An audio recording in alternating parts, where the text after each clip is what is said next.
Katanya Ibnu Arabi, manusia yang kehilangan atribut kemanusiaan kamilnya, levelnya kayak binatang. Bedanya hanya di diferensia.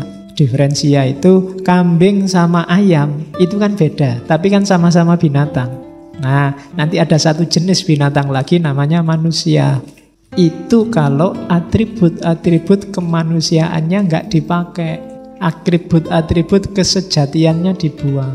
Jadi kamu tinggal milih sekarang hidupmu mau jadi insan kamil apa insan hayawan.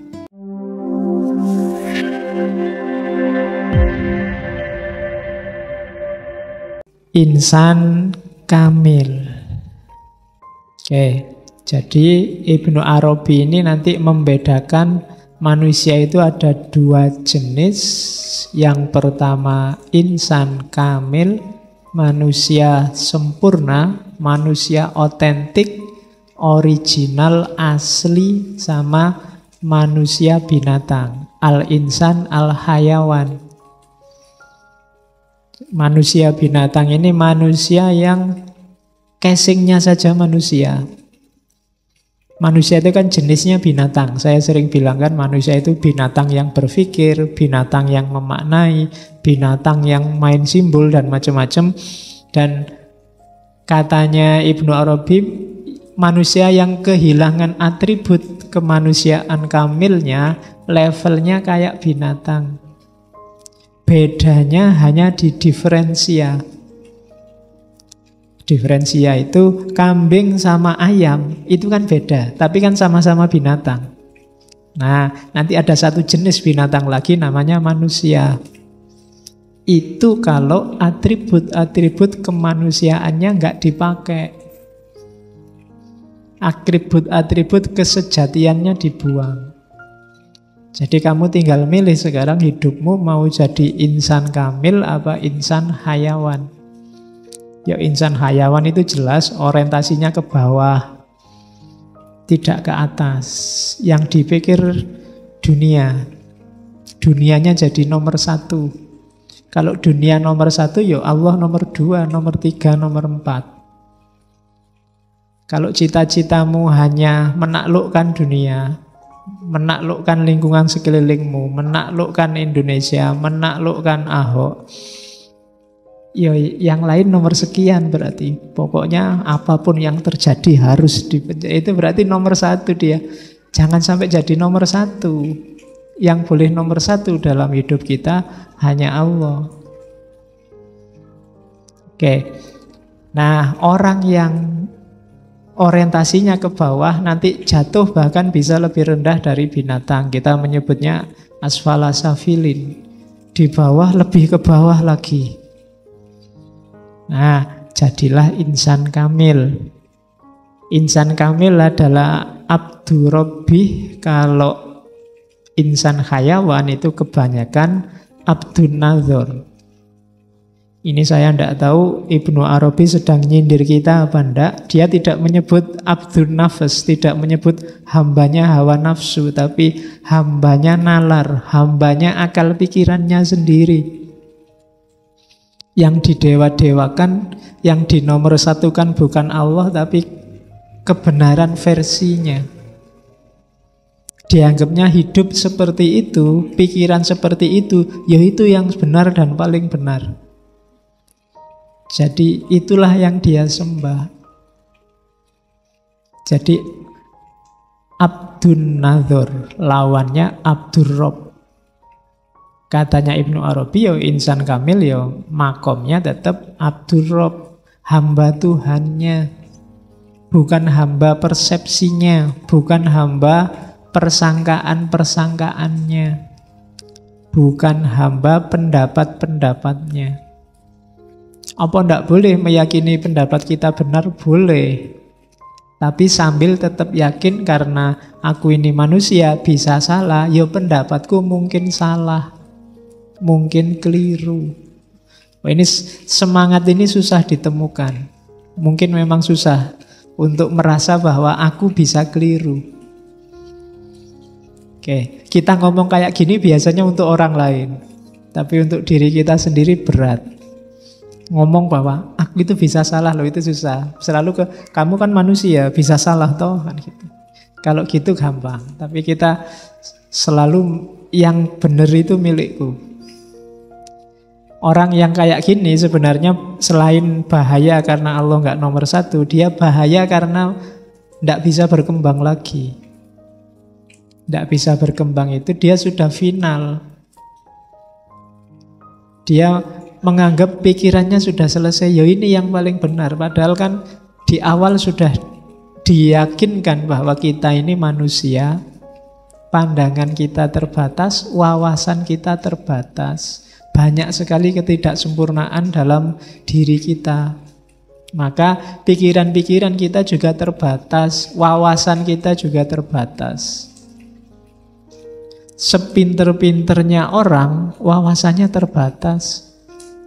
Sak jago-jagonya Habibie misalnya, kamu anggap dia jenius, IQ-nya berapa. Dalam banyak hal mungkin ada hal-hal yang kamu ketahui Habibie tidak tahu.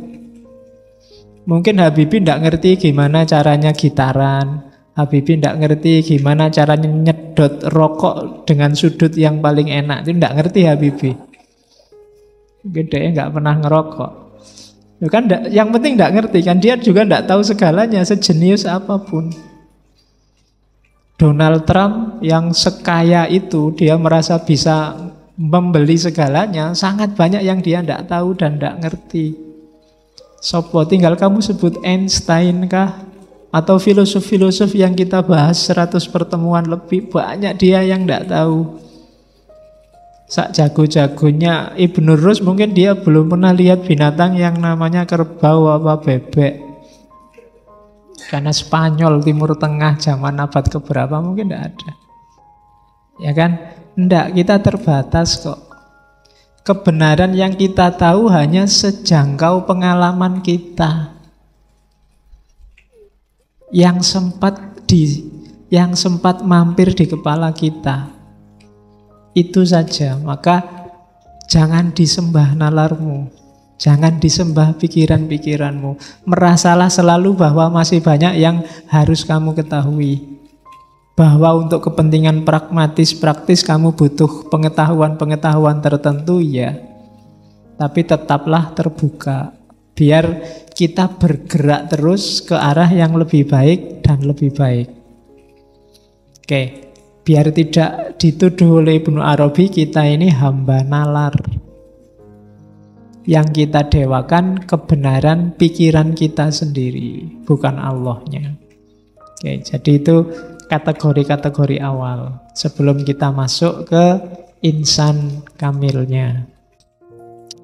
Apa sih insan kamil itu? Jadi manusia itu satu-satunya makhluk di dunia ini yang sifatnya sintesis. Jamaiyah. Kalau dalam Futuhat, majmuk. Jadi segala atribut, segala karakter alam semesta, juga bahkan karakter ketuhanan ngumpul dalam diri kita yang namanya manusia. Jadi kalau bahasa mudahnya, jasad kita yang lahir ini mikrokosmos. Sementara dimensi batin kita itu ilahiyah sifatnya. Jadi manusia itu lengkap. Kita mengandung semua kandungan alam semesta, sekaligus dalam diri kita ada penggerak yang asalnya langsung dari Allah. Wa nafakha fihi min ruhi. Oke. Maka insan kamil itu mudahnya ketika seseorang sadar akan jati dirinya dan mampu mengaktualkan potensi ilahiyah yang ada dalam dirinya. Jadi semua yang tidak mengarah ke situ tidak esensial bagi insan kamil. Jadi rumusnya itu, makanya sadarilah dirimu bahwa alam semesta itu ada dalam dirimu. Segala unsurnya, apapun itu ada. Makanya kita disebut mikrokosmos. Maka tugas awal seorang manusia itu bukan memahami keluar, tapi muhasabah ke dalam. Coba baca dirimu ke dalam, serius. Lihatlah apa saja faktor, variabel, unsur yang mengkonstitusi hidupmu, lahir maupun batin. Kalau ketemu dirimu yang sejati, berarti kamu sekaligus memahami makrokosmos dan memahami Tuhan. Kenapa memahami makrokosmos dan memahami dirimu itu sekaligus memahami Tuhan? Karena alam semesta termasuk kita manusia itu tajallinya Tuhan. Tajalli itu kalau bahasanya dunia lain itu penampakan. Kalau bahasanya wayang itu pengejawantahan. Itu namanya tajalli. Jadi Tuhan itu menampakkan dirinya lewat makhluknya, lewat alam semesta, lewat kita. Jadi kenalilah Tuhan di aku, di alam semesta, dalam dirimu. Kenapa? Ya karena memang kita ini, itu kan nanti doktrin wahdatul wujudnya Ibnu Arabi kan bunyinya begitu. Kita itu tajallinya Tuhan. Ketika Tuhan ingin dikenal, lahirlah dunia seisinya, alam semesta termasuk manusia. Oke, nanti kita jelimiti lagi pelan-pelan. Jadi yang penting rumusnya itu dulu, bahwa insan kamil itu perpaduan sintesis antara makrokosmos dan ketuhanan dalam diri manusia. Oke, rumus pertamanya itu.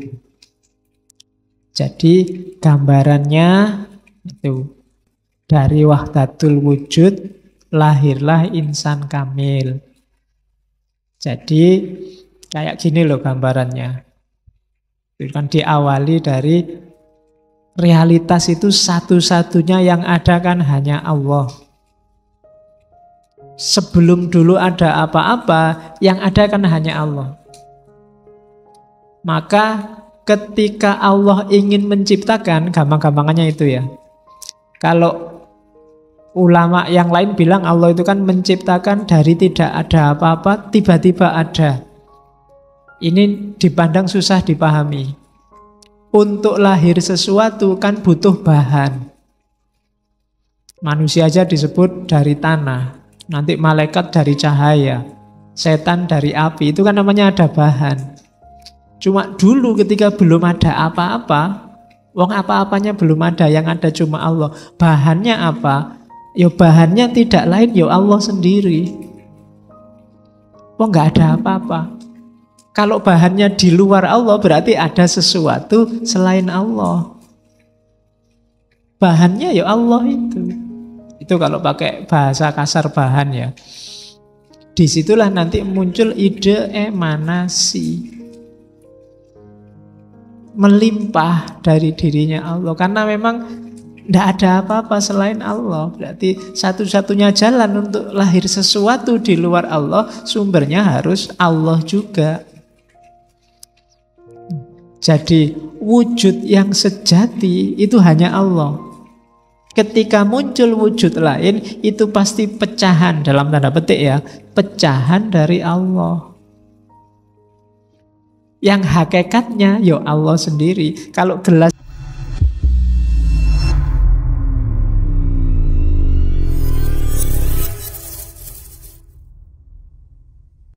ini tak pecah-pecah, tak cuil-cuil, hakikatnya kan ya gelas yang pecah dan cuil itu tadi. Ya gambaran kasarnya begitu. Untuk teman-teman paham emanasi. Sejak kemarin kan kamu bingung, iya ya emanasi itu kok Allah melimpah memancar. Ya karena memang tidak mungkin ada penciptaan dengan bahan. Pasti munculnya ya dari Allah sendiri. Nah, dari situ mungkin muncul, kenapa kok melimpah bahasanya? Kenapa kalau Farabi, Ibnu Sina, dan kawan-kawan kan pakai istilah melimpah dari diri Allah? Ya karena memang tidak bersifat, kenapa kok ndak Allah menciptakan saja ndak ada apa-apa terus tiba-tiba ada?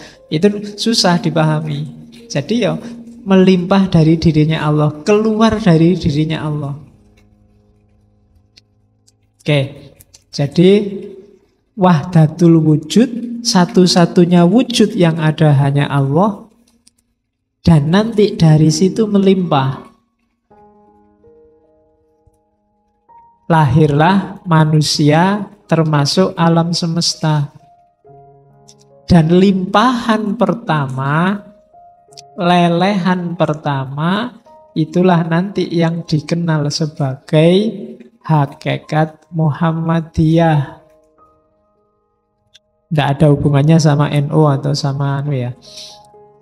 Ya, nanti Muhammadiyah kamu protes, mbok diganti wae Pak hakikat NU. Ini bukan Muhammadiyah itu. Kadang orang menyebutnya Nur Muhammad.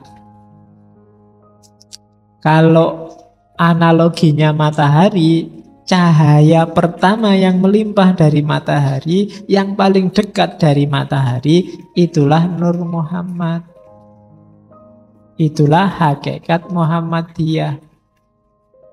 Saya tidak tahu alasannya apa Ibnu Arabi termasuk Al-Hallaj pakai istilah Nur Muhammad. Mungkin dari premis bahwa makhluk di alam semesta ini yang jadi masterpiece-nya Allah adalah manusia. Dan di kalangan manusia yang paling dicintai oleh Allah adalah Muhammad. Berarti Muhammad itu paling dekat di hatinya Allah. Maka pancaran pertama yang paling bercahaya oleh para sufi disebut Nur Muhammad. Hakikat Muhammadiyah. Kenapa kok nggak disebut Nur Adam apa Nur Isa? Mungkin logikanya karena ya beliau yang paling dicintai oleh Allah, paling dekat sama Allah. Makanya kan ada hadis laulaka ya Muhammad, seandainya bukan karena engkau wahai Muhammad, tidak akan aku ciptakan langit dan bumi. Kan? Ya sering saya bilang ketika orang makomnya di level cinta itu kan selalu demi yang dicintai, untuk kepentingan yang dicintai. Oke, jadi yang paling dicintai Allah sebelum Muhammad yang fisik ini lahir, dulu sudah ada yang oleh Ibnu Arabi dan kawan-kawan disebut Nur Muhammad. Yang Nur Muhammad inilah nanti dari cahaya pertama lahirlah lelehan-lelehan selanjutnya, cahaya-cahaya selanjutnya. Sumbernya ya dari cahaya yang, kalau ini matahari terang, yang paling dekat dari matahari yang disebut Nur Muhammad ini kan terang yang kedua. Sumbernya langsung matahari. Tapi terang yang ketiga, sumbernya ya terang yang kedua ini tadi. Nanti terang yang keempat, sumbernya terang yang ketiga. Terang yang kelima, sumbernya terang yang keempat, dan seterusnya. Jadi benchmark paling utama, yang paling dekat, paling mirip dengan Allah itu Nur Muhammad. Maka nanti insan kamil adalah mereka yang bisa membersihkan dirinya kemudian masuk ke level Nur Muhammad. Dialah yang paling bercahaya. Dan Ibnu Arabi tidak ngomong upaya bersatu, kesatuan, dan macam-macam, karena hakikatnya memang sudah satu. Jadi Allah sama kita itu satu. Nanti ideologi kayak gini banyak di tradisi mistik timur. Kalau di Jawa disebut Gusti itu ya kasunyatan. Kasunyatan itu kalau pengen ketemu Allah ya di realitas sehari-hari ini. Allah hadir. Meskipun kita sering tidak mengakui kehadiran Allah, kita menganggap Allah itu jauh ada di sana. Jadi dari wahdatul wujud menuju insan kamil. Jadi kita semua adalah cermin keberadaan Allah. Dulu sering saya analogikan, seandainya ini Allah, masjid ini isinya kaca semua. Kenapa makhluk itu bayangannya Allah? Maksudnya apa? Makhluk itu gambar yang ada di kaca. Alam semesta itu kayak gambar yang ada di kaca di sekeliling kita ini. Mungkin yang kaca sebelah sana gambarnya punggung, kaca yang sebelah kiri gambarnya pundak, sebelah kanan gambarnya pundak. Itulah alam semesta. Kalau yang sana gerak, itu kan yang gerak bukan sana tapi sini. Jadi yang sana itu cuma gambarnya, sifatnya ilusi, dia tidak benar-benar ada. Yang benar ada ini. Jadi gambar di cermin itu bukan barang yang sebenarnya. Dia cuma refleksi dari barang yang sejati. Termasuk dirimu. Kecuali kamu menghindar dari cahaya. Kamu sendiri yang menjauh dari cahaya. Menjauh itu bukan berarti kamu melepaskan diri dari cerminan Allah, tapi kamu menutupi dirimu sendiri dari cahaya sehingga kamu tidak kenal dirimu. Yang rugi ya kamu sendiri. Ya sama kayak kita bagian dari alam semesta. Kita ini mikrokosmos. Alam semesta makrokosmos, maka apapun yang terjadi dengan makrokosmos akan berpengaruh pada mikrokosmos. Kalau alam cedera, yang sakit kita. Kalau hutan kamu tebangi, yang merasakan banjir bukan hutan dan gunungnya, tapi manusia. Kalau ozonnya robek, bumi ini panas, yang kepanasan kan juga kita. Jadi alam dan kita itu saling bercermin. Kita adalah tajallinya Allah. Ini yang tadi sudah saya jelaskan. Jadi hakikat Muhammadiyah. Oke ya, jadi hakikat Muhammadiyah itu adalah limpahan Allah yang pertama, yang dari situ lahirlah alam semesta. Sifatnya nanti emanasi, gradasi. Jadi, lupa katanya semua yang menciptakan Allah. Iya, cuma ada jalannya. Kayak kalian kan lahir kan tidak dari tidak ada tiba-tiba kun fayakun terus kamu lahir. Kan butuh bapak ibumu pacaran dulu, terus nikah, terus malam pertama, terus bertempur baru kamu lahir. Ya kan? Ada jalannya, jadi tidak ujuk-ujuk kok terus kita ada sebagai manusia, kita enggak. Semua ada jalannya, termasuk lahirnya alam semesta.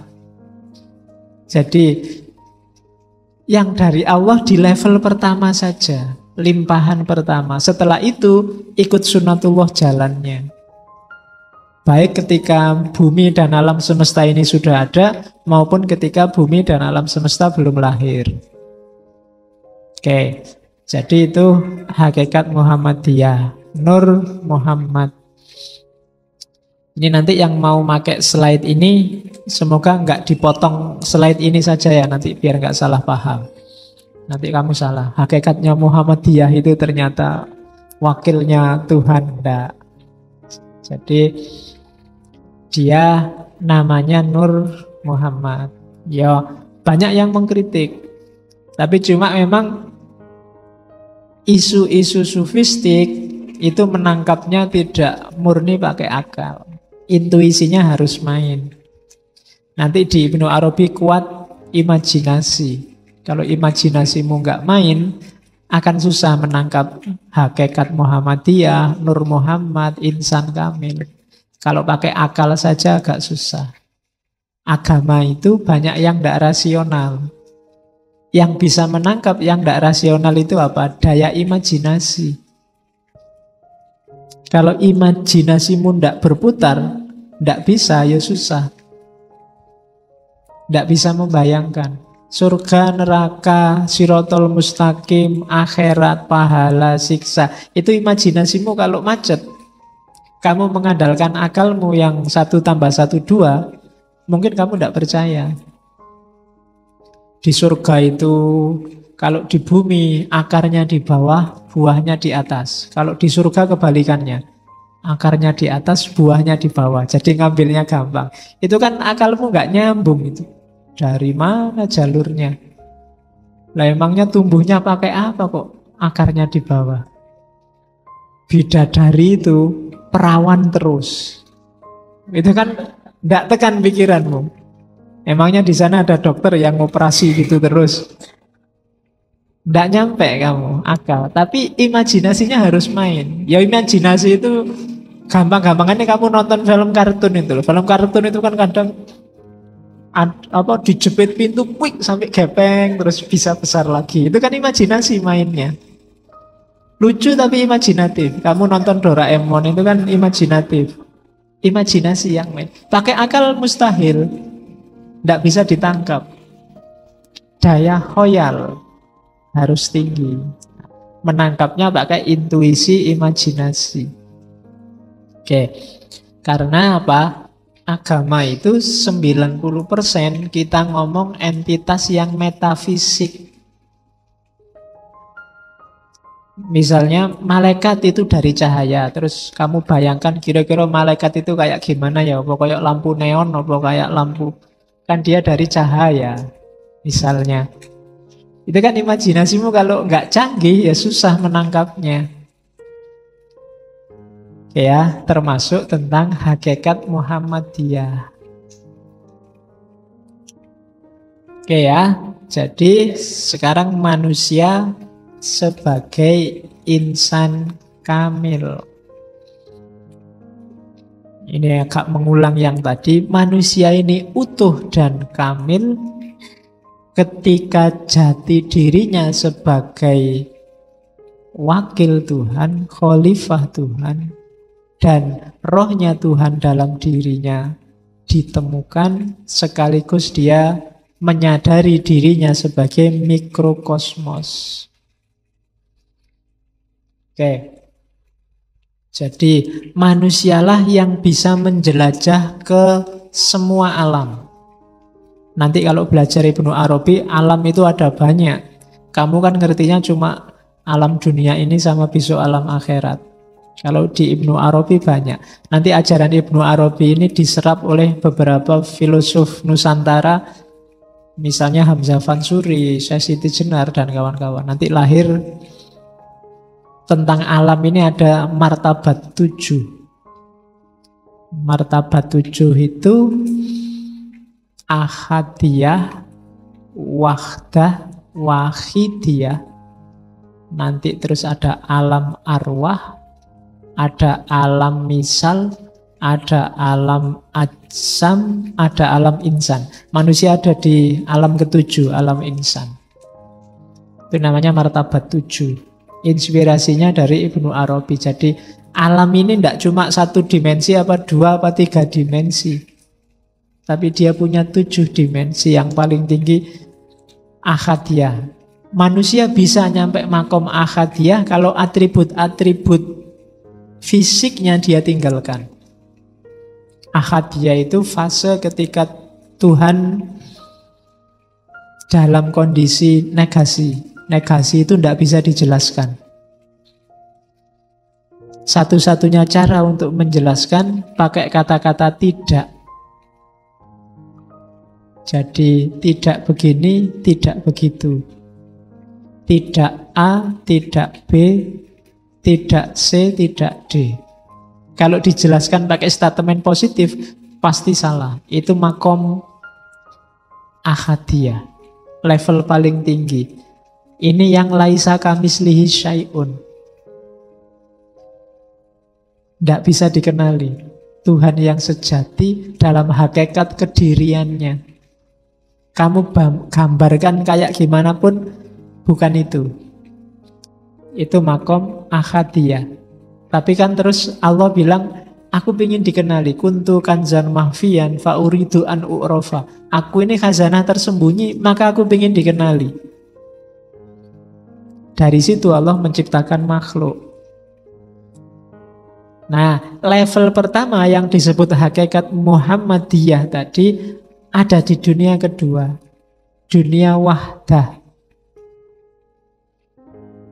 Kemudian limpahan dari wahdah, ya realitas ini, alam semesta dan seisinya ini dunia wahidiyah. Sudah ada zat, sudah ada sifat. Meskipun belum terinci. Baru nanti masuk ke level-level di bawahnya. Ada alam arwah, alam atsam, alam insan, dan seterusnya. Kapan-kapan kalau kita ngomong filosof sufi Nusantara, kita bahas itu. Ronggo Warsito juga menyinggung itu dalam serat Hidayat Jati. Oke, itu bau Ibnu Arabinya kuat. Jadi arahnya ke manusia sebagai insan kamil.